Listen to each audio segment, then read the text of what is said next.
So whatever to man la kọjá. Whatever you are going through. Bí ire tọ́lọ́run bá ń ṣe fún ọ tó bá jọ bí lójú ẹ. If God's good is like evil, exercise patience. Yóò padà yọrí sí ire. It will result to good. Torí ire a máa fojú jọ bí. Sometimes goodness looks like evil. So ire ló ń ṣe. What is doing is good. Kì í ṣe bí. It is not evil. Ṣùgbọ́n bí ire bá fojú jọ bí láyé rẹ. But if it looks like evil in your life, lọ ní sùúrù. exercise patience. Jẹ́ kó parí tí ń ṣe. Let him finish what he's doing. Ìgbà tó bá parí tí ń ṣe. When it's done, ohun tó ń ṣe máa yé ọ. you understand what he's doing. Àti ibi tó ń báṣẹ́ rẹ lọ. And where he's taking your work to.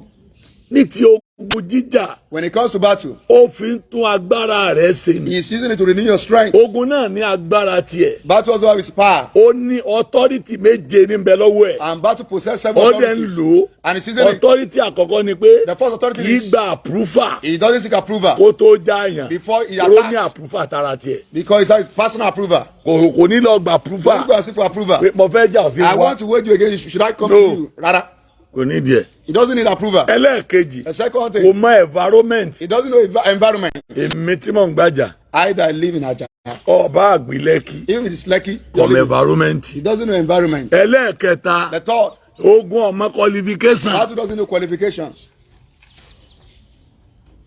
Bí tọ́ bá mọ iye ìwé tí mo kà. If you know how many certificates, Ẹlẹ́ẹ̀kẹrin. Kò mọ environment. he doesn't know environment. Ẹlẹ́ẹ̀karùn-ún. The fifth, Kò mọrú iṣẹ́ tó ń ṣe kò síṣẹ́ tí ò lè tọ́ bọ̀ bá débi ogun. there is no work of business cannot depend into.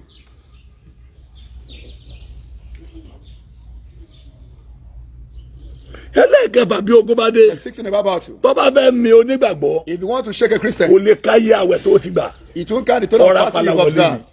It's statistically penetrated. Ẹlẹ́ẹ̀keje. Seventh thing about battle, Ẹ̀rù ló ní kò lágbára. he possesses phobia, not power. Ẹ̀rù ló ní Phobia, fear. kò lágbára. He doesn't have power. Má bẹ̀rù ẹ̀ má sá fún. Don't be afraid. Do not run away. Ọ̀nà kejì tó ń gbà ṣe rèé. This is Yeah, something like Bini. this.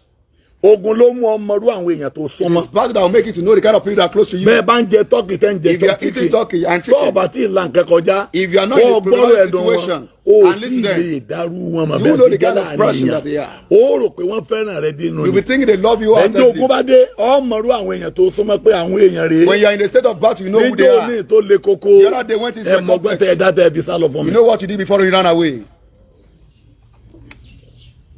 Ẹlẹ́ẹ̀kejì. The second thing, Ogun ló mú kéèyàn ò súnmọ́ lọ. it is warfare that can make one to be close to God. Nígbà tí ọ̀tá bá dé. When enemies Tí arise ẹbí bá kọ́ èèyàn. and family forsaking you, Èèyàn padà sọ́dọ̀ you lọ. go back to God. Ẹlẹ́ẹ̀kẹta. The third, Ogun ló mú kéèyàn mọ àwọn akọni nínú gbàgbọ́. it is battle that can make you to know. Pé eléyìí That one is prayer warrior ni. This one is the prayer warrior. Ẹ jẹ́ ń tẹ̀lé. Let me follow him. Ó máa líìdì mi bí màá ṣe jájú ọ̀nà He will padà. lead me through. Bí ọba sógun o lè má máa kọ nínú gbàgbọ́. In that battle, you may not know Ọjọ́ tó valiant ń ones. sẹ̀dá mẹ́wàá 1 million 2 million You are 3 paying that of million. 1 million, Ó 2 million, 3 ti million. máa kọ nínú You will know gbàgbọ́. valiant ones in Ọjọ́ tí ogun dé Christianity. tí pásítọ̀ yín sọ pé. The day you are in a precarious situation, and pastor is Àwọn saying, ìró èyí rí o. this is strange. Tàbí tí pásítọ̀ yín sọ pé àjẹ́ mẹ́ta yọ Or sóò. your pastor is saying Wọ́n ní things kó which is wọ́n má appear to dáwọ́lé you. ọ̀rọ̀ rẹ̀. They told him not to Ọjọ́ take your ló case. tó mọ̀rú èèyàn tí pásítọ̀ That is when you know the kind of pastor that you are. Ogun a máa mú yàn máa àwọn akọni nínú Battle ìgbàgbọ́. introduces to Torí valiant ones in àdúrà tó Christianity. ná ẹnìkan ní oṣù mẹ́fà. Prayer that costs us 6 Olọ́nà months. àdúrà lọ́nà ẹnìkan It took ní someone ìṣẹ́jú mẹ́fà. 6 minutes. Àdúrà tẹ́nìkan gbọdún mẹ́fà gbà. Prayer that took Lẹ́nìkan fi someone a ìṣẹ́jú year. kan wé dànù. Somebody use a minute to wave up. So ó máa mú yàn ban akọni nínú ìgbàgbọ́. It will introduce you to valiant ones. Ó máa mú kéèyàn gangan di akọni. And to make it to become a valiant fellow. Torí tó ti là kọjá rí, ó ti Because là kọjá, ó what ti you gbàgbà pass through, you ògbórí escape ẹ̀. through, you pray Ó and ti conquer di it. akọni nínú You are a yẹn. valiant fellow. Ogun máa mú kéèyàn ọmọ ìjìnlẹ̀. Battle will make you to know mystery. Ó di mélòó? I've told you how many now. Ọ̀rọ̀ ìwà mẹ́ta kìíní. Yóò yẹ àwọn tó ń yé pé ìlọ́po méjì ni mò ń bá lọ. Ẹlẹ́ẹ̀kejì tí wọ́n bá lọ lóde ẹlẹ́ẹ̀karùn-ún yìí. tó ọ̀gá ó lè dákọ́ ni bí ọba sókè wọ́ gẹ́gẹ́ ò lè dákọ́ ni. If you have no battle, you can't become a valiant ibi fellow. ogun bá ń fà dé níbẹ̀ ni mo màdúrà pè dé. It is my state of battle that taught me how to pray. Ẹ kọ́kọ́rọ́ ẹyọ kan tó sì fún mi kí iye prayer The ní key of prayer. ọ̀nà I can't afford to lose it.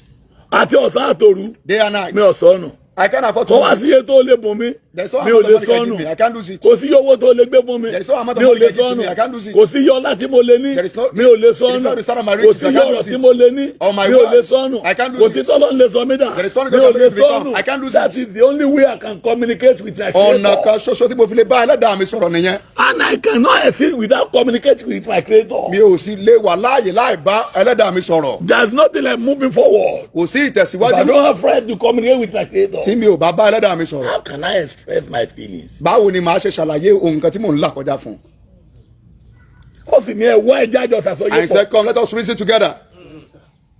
Ó ní ẹrù ẹjọ́ yín wájú mi ká He lè said, dá yín explain láre. your supplication for you to be vindicated. So how can I explain to him without prayer? Báwo màá ṣe ṣàlàyé fún láìsí àdúrà? Abraham ọ̀dájú àmọ̀ kọ̀mọ̀ bí ó ti explain. Abraham didn't know how to pray or how to explain. Ìgbà téèyàn bá ń ká lólo. He had as a stammerer. Èmi ni wo òfò lọ́mọ. He didn't give me a Èmi ni child. wo òfò lọ́mọ. He didn't give me a child. Bóyá bẹ́ẹ̀ bẹ̀rẹ̀ sí sọnù. God said, don't, wait, I'll be right back. Maybe Èmi this ni is how wo your òfò peers lọ́mọ. express themselves. Èmi ni wo òfò lọ́mọ. You've not Wọ́n given me a padà child. bọ̀.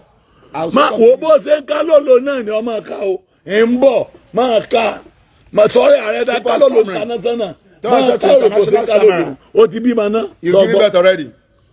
Ó ti fi waste ọjọ́ ayé ẹ̀. And he wasted his lifetime. Isaac sì marry at the age of 40. Isaac got married Òun ló at 40 kéré jù years. tó tètè marry. He was the youngest man that Ó got dẹ̀ married. marry for 20 years. And for 20 years, Ìyàwó rẹ̀ ò sì bímọ. his wife was Ó barren. dẹ̀ lọ bá ó dẹ̀ sọ fún ìyàwó rẹ̀ pé He told his jágbàdúrà. wife, let's pray. Ìyàwó rẹ̀ ló ọ̀dọ̀ He just, I Ọlọ́run. don't know God. Orí bí àwọn ti jáde wá àwọn òsì náà. Because where they come Isaac from, they dẹ̀ don't- lọ bá Ọlọ́run fún Isaac went to meet God. Olúwa wáyì. Oh Lord, why? Ìyàwó mi yàgàn. Why is my wife barren? Tí ó bímọ.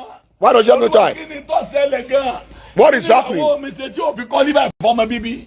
Tell me our friends are Ọba not jẹ́ giving pé a ẹ̀ṣẹ̀ living to kan make ni babies. It's just tàbí saying, ègún kan ni. Or a curse. Mú ègún ikú ò remove nítorí this orúkọ God rẹ̀. because of your name.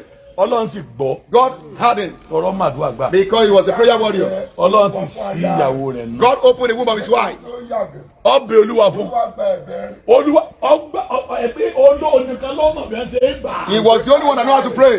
Lẹ́yìn bẹ́ẹ̀ ni lẹ́yìn ọmọ lẹ́yìn nọ́ọ̀sì After olùkọ́ ló nurse. tún mọ̀ bí wọ́n ṣe é gbà. He was the second person that was prayerful. Ẹ̀kẹ́ Shout aloud. kí ni ti ń bẹ lára mi? What is in my body? Gbẹ́sẹ̀lẹ̀ Be active. tó ń fi àkókò mi That is sọ̀rọ̀. wasting my time. Jáde! Come out. Jáde! Come out. Oyoyoyoyo!